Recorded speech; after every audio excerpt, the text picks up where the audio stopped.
इस सेशन में हम जानकारी लेंगे नेक्स्ट कमांड जो कि ड्रॉ पैनल में अवेलेबल है रे के रूप में।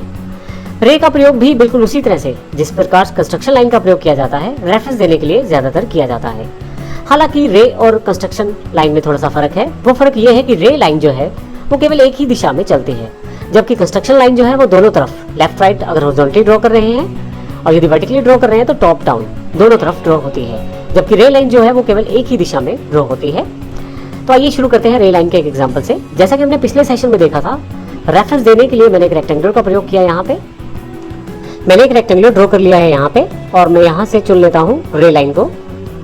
किसी भी पॉइंट को यहाँ से मैं स्पेसिफाई कर लेता हूँ और क्लिक कर देता हूँ। आप देखेंगे आसानी से मैं किसी भी एक दिशा में, देखिए आप दोनों तरफ ये रे लाइन नहीं ड्रॉ हो रही, किसी भी एक दिशा में आप इसे ड्रॉ कर सकते हैं। मैं हॉरिजॉन्टली ड्रॉ करना चाहता हूँ तो मैं इस दिशा में इसे ड्रॉ कर सकता हूँ।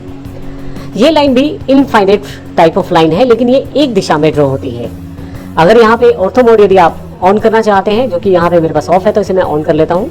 अब आप एग्जैक्ट हॉरिजॉन्टली या वर्टिकली ड्रॉ कर पाएंगे। मैं यहाँ हॉरिजॉन्टली लाइन ड्रॉ करता हूँ, क्लिक कर देता हूँ, मेरे पास ये लाइन फाइनलाइज हो जाती है। एंटर कर देता हूँ।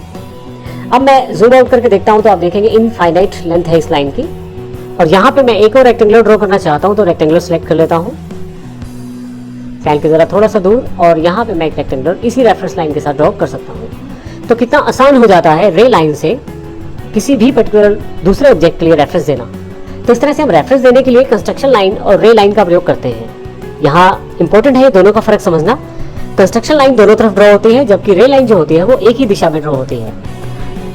अगर आप चाहें तो इसको कमांड लाइन से भी प्रयोग कर सकते हैं। इसके लिए आपको टाइप करना है रे, RAY।